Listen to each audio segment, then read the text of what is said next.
Le camp de concentration et d'extermination d'Auschwitz, c'est pour beaucoup un lieu à voir, un lieu à visiter, le truc à faire un petit peu en Pologne. Mais ce n'est pas un lieu touristique et on va en parler dans cette vidéo. Avant de commencer cette vidéo, si tu veux en savoir plus sur la Pologne, tu veux un guide complet sur qu'est-ce que tu dois visiter, les bonnes astuces, que ce soit en termes d'organisation, de transport, de météo, quand est-ce qu'il faut y aller, quand est-ce qu'il ne faut pas y aller, et surtout les endroits à visiter et là où tu peux loger, et je t'ai créé un guide complètement gratuit sur toute la Pologne en général. Il est dispo dans la description, c'est le premier lien, tu le télécharges. Et nous, on va tout de suite regarder notre vidéo. En fait, le tourisme, c'est quoi? Le tourisme, c'est voyager, découvrir, photographier, vivre une expérience, cocher une case, être diverti, profiter, se reposer. Tout ça, c'est le tourisme finalement. Et à Auschwitz, il y a plus d'1 million de touristes par an qui vont finalement. Mais je trouve que c'est vraiment pas du tout ce qu'il faut faire. Enfin, c'est bien parce qu'il y a toute la notion de respect, les gens ils découvrent, ils comprennent, etc. Mais la façon dont tout ça est amené est trop touristique. Et encore une fois, Auschwitz n'est pas un lieu touristique.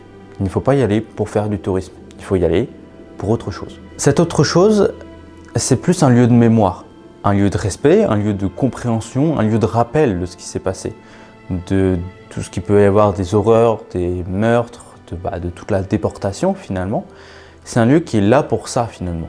On n'est pas là pour cocher une case, pour se photographier, pour faire le truc et puis partir. Non, on est là pour essayer de comprendre comment ça s'est passé, pourquoi ça s'est passé, quelles erreurs ont été faites et se souvenir et respecter un petit peu tout ça. C'est un lieu de silence. Alors, j'ai trouvé que certains groupes, il y avait du bruit. Alors, s'il peut y avoir un petit peu des groupes d'enfants ou des trucs comme ça, oui, il va y avoir du bruit parce que il y a moins cette compréhension-là. Mais quand tu t'éloignes un petit peu du sentier principal du camp, des groupes et tout, et que tu te retrouves seul au fond du camp, là, le silence est de mise, le respect est de mise, et la compréhension, on essaye de le faire au maximum, tu vois. Il y a quand même un problème avec le camp, la manière dont le tourisme s'est amené, c'est que les groupes, pour moi, c'est limite comme du bétail, tu vois. C'est genre, les groupes s'enchaînent les uns après les autres, et t'as pas le temps de prendre le temps de regarder, de te poser, de réfléchir à tout. Quand tu arrives dans les salles, tu sais, il y a des salles avec des cheveux, il y a des salles avec du coup les affaires personnelles de toutes les personnes qui ont été déportées. Mais en fait, on enchaîne ça. En 2 minutes, on passe. On prend pas le temps de se poser dans ce genre de salle, de regarder. En fait, on doit s'enchaîner. Et le groupe juste d'avant, ou d'après, il commence à te pousser pour que tu puisses sortir de la salle. Et voilà, et donc ça s'enchaîne hyper vite. Et je trouve ça un petit peu dommage. Et t'as pas le droit d'échapper un petit peu de ton groupe. Nous, on avait fait ça un jour et en fait, il y a le garde qui est venu, qui a prévenu la sécurité, qui nous a dit qu'il fallait sortir du camp. Donc on lui a dit ok. Puis dès qu'on a trouvé un bâtiment, on s'est engouffré dans ce bâtiment. Et on a eu de la chance parce qu'en fait, on est tombé sur le bâtiment qui était là pour style musée français, qui parlait un petit peu de déportés français. Et du coup, on a pu le visiter. Mais voilà, en fait, le surtourisme de Auschwitz fait que ce genre de situation peut arriver. Par contre, dans le grand camp, là où tu le fais en second, le deuxième camp, là par contre tu peux partir. Il n'y a pas de personne qui te dit que tu dois rester un petit peu en groupe et tout, tu peux te balader seul. Et à ce moment-là, je te conseille de partir de ton groupe.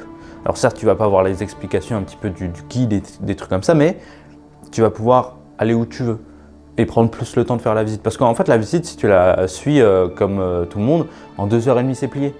Et nous, avec Emma, ce qu'on avait fait, c'est qu'on y allait sur 2 jours consécutifs. Et on a fait, le premier jour, on a fait, je crois qu'on s'était levé à 5h du matin, on était à 7h devant le camp. Et on est parti, il devait être 17h, un truc comme ça. Et en fait, on avait fait ça sur les 2 jours. Et ça nous a permis de prendre le temps de comprendre, de voir les choses telles qu'elles sont et de voir tout ce qu'il y avait à voir là-bas. Et de ne pas faire une visite style touristique, 2h30, c'est plié, et hop, on fait autre chose en truc de touriste, quoi. Pour moi, ce camp-là, c'est vraiment un lieu de mémoire, un lieu de compréhension, un lieu, peut-être que ce mot va être un peu bizarre, mais un lieu d'éducation pour les plus jeunes. Nous, tu vois, on y allait, on n'a pas connu tout ça. On n'a connu aucun problème, aucune guerre. Ma génération, je te parle. C'est quand même intéressant de tout ce qui s'est passé dans la Seconde Guerre mondiale, c'est notre histoire, c'est tout ça. Et je pense que c'est un petit peu la finalité de la Seconde Guerre mondiale, c'est la dernière chose, je pense, qu'il faut visiter, parce qu'on a beaucoup fait tout ce qui était plage du débarquement, l'histoire en France pendant la Seconde Guerre mondiale et tout.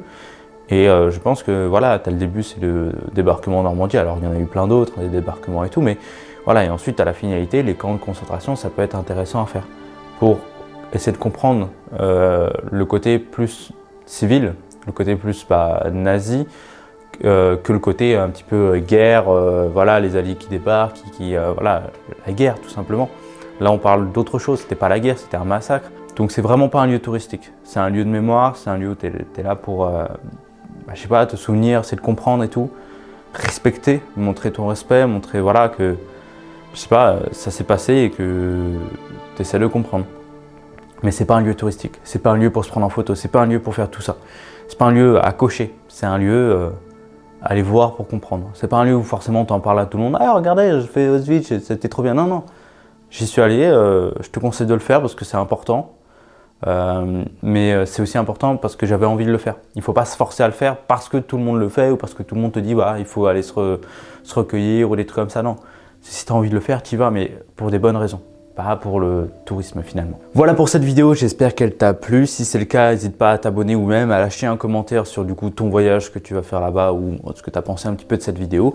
Oublie pas, tu as le guide complet sur la Pologne, tout ce que tu dois visiter aussi avec Auschwitz qui est dans la description, toutes les bonnes pratiques, les bonnes adresses et surtout comment y aller, les transports en termes de temps, de saison et tout. Tout est dans ce guide-là qui est complètement gratuit.